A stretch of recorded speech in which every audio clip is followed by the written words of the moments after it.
Hi friends, ಎಲ್ಲರಿಗೂ ನಮಸ್ಕಾರ.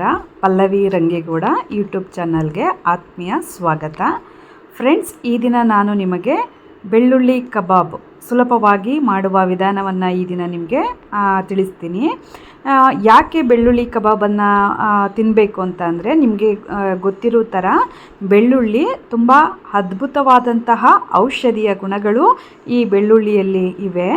ಇದು ಹೃದಯದ ಆರೋಗ್ಯ ಮತ್ತು ಸೋಂಕಿನ ವಿರುದ್ಧ ಹೋರಾಡುತ್ತೆ. ಅದಲ್ಲದೆ ಮುಖ್ಯವಾಗಿ ಕೊಲೆಸ್ಟ್ರಾಲನ್ನು ಇದು ಕಂಟ್ರೋಲ್ ಮಾಡುತ್ತೆ. ಸೊ ಹಾಗಾಗಿ ನಾವು ಸ್ವಲ್ಪ ನಮ್ಮ ತಿಂತಕ್ಕಂಥ ಊಟದಲ್ಲಿ ಬೆಳ್ಳುಳ್ಳಿಯನ್ನು ಜಾಸ್ತಿ ಉಪಯೋಗ ಮಾಡೋದ್ರಿಂದ ನಮ್ಮ ಆರೋಗ್ಯಕ್ಕೆ ತುಂಬ ಅನುಕೂಲ. ಸೊ ಹಾಗಾಗಿ ನಾನು ಇವತ್ತು ಬೆಳ್ಳುಳ್ಳಿ ಕಬಾಬ್ ಬನ್ನಿ ಹೇಗೆ ಮಾಡೋದು ಅನ್ನೋದನ್ನ ನೋಡೋಣ. ನೋಡಿ, ನಾನು 2 kg ಚಿಕನ್ಗೆ ರೆಡಿ ಮಾಡ್ಕೊಳ್ತಿದ್ದೀನಿ. ಒಂದು 6 ಗೆಡ್ಡೆ ಬೆಳ್ಳುಳ್ಳಿ ಹಾಕ್ಕೊಂಡಿದ್ದೀನಿ, ಸ್ವಲ್ಪ ಶುಂಠಿ, ಅದೇ ರೀತಿ ಒಂದು 5ರಿಂದ 6 ಪೀಸು ಚಕ್ಕೆ. ನೀವೇನಾದರೂ 1 kg ತೊಗೊಂಡ್ರೆ ಇದರಲ್ಲಿ ಆಫ್ ಮಾಡ್ಕೊಳ್ಳಿ. 8ರಿಂದ 10. ಅದೇ ರೀತಿ ಹಸಿರು ಮೆಣಸಿನ್ಕಾಯಿ ಒಂದು 12 ಹಾಕ್ಕೊಂಡಿದ್ದೀನಿ.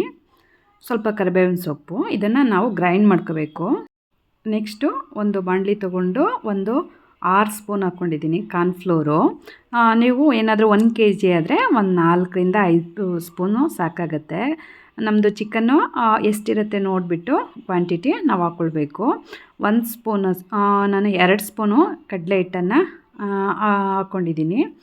ಅದೇ ರೀತಿ 2 ಸ್ಪೂನು ಮೈದಾ ಹಿಟ್ಟು ಕೂಡ ಬೇಕು.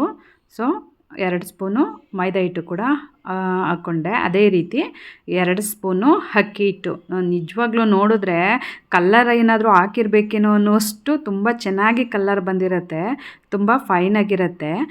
ರುಚಿಗೆ ಉಪ್ಪು ಚಿಕನ್ಗೂ ಸೇರಿಸಿ ಎಷ್ಟು ಬೇಕು ಉಪ್ಪನ್ನು ಹಾಕ್ಕೊಬೇಕು.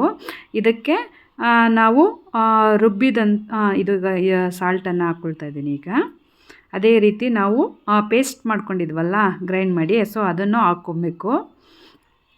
ಎಲ್ಲ ನೀಟಾಗಿ ಅದನ್ನ ಬಳ್ಕೊಂಡು ಹಾಕ್ಕೋಬೇಕು.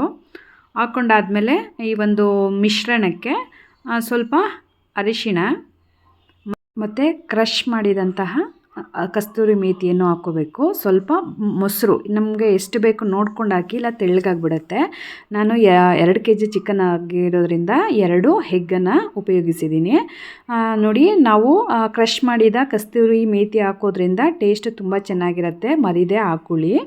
ಇಷ್ಟನ್ನು ಸಹ ನಾವು ಚೆನ್ನಾಗಿ ತುಂಬ ಮಿಕ್ಸ್ ಮಾಡಿಕೊಂಡು, ಈಗ ನೋಡಿ ಚಿಕನನ್ನು ಹಾಕ್ಕೋಬೇಕು.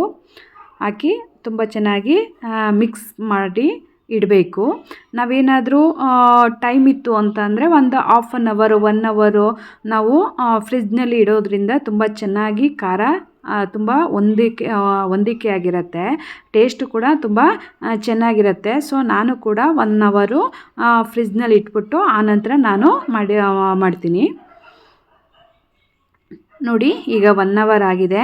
ಎಣ್ಣೆಯನ್ನು ಕಾಯೋದಕ್ಕೆ ಇಟ್ಟಿದ್ದೆ. ನೋಡಿ, ನಾವು ಯಾವಾಗಲೂ ಸಹ ಕಡಲೆಕಾಯಿ ಎಣ್ಣೆ ಗಾಣದ ಎಣ್ಣೆಯನ್ನು ಉಪಯೋಗಿಸ್ತೀವಿ. ನೋಡಿ, ಚಿಕನ್ ತುಂಬ ಚೆನ್ನಾಗಿ ಸ್ವಲ್ಪ ಕಲಿಸಿದಾಗ ತೆಳ್ಳೆ ಅನಿಸ್ತಾ ಇತ್ತು. ಸೊ ಫ್ರಿಜ್ನಲ್ಲಿ ಇಟ್ಟಿದ್ರಿಂದ ಅದು ಸ್ವಲ್ಪ ಚೆನ್ನಾಗಿ ಖಾರ ಎಲ್ಲ ಇಟ್ಕೊಂಡಿದೆ ಅಂತ ಅನಿಸ್ತು, ಗಟ್ಟಿಯಾಗಿದೆ ಅನಿಸ್ತು. ಹಾಗಾಗಿ ಈಗ ನೋಡಿ ಹಾಕಿದ್ದೀನಿ ಎಣ್ಣೆಯಲ್ಲಿ. ಬೇಯ್ತಾ ಇದೆ ಚಿಕನ್ ಪೀಸು. ನೋಡಿ, ಕಲರ್ ನೋಡಿ ಆಗಲೇ ಯಾವ ರೀತಿ ಬ್ರೌನ್ ಕಲರ್ ಬಂದಿದೆ.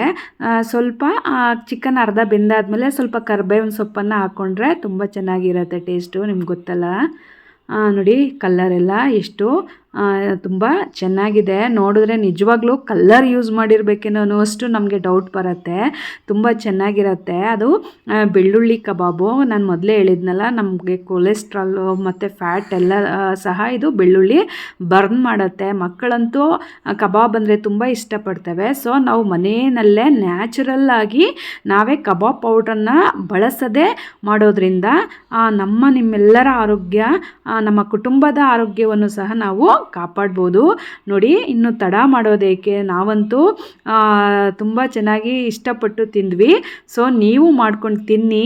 ರುಚಿ ಹೇಗಿತ್ತು ಅನ್ನೋದನ್ನ ನನಗೆ ಕಮೆಂಟ್ ಮಾಡಿ ತಿಳಿಸಿ.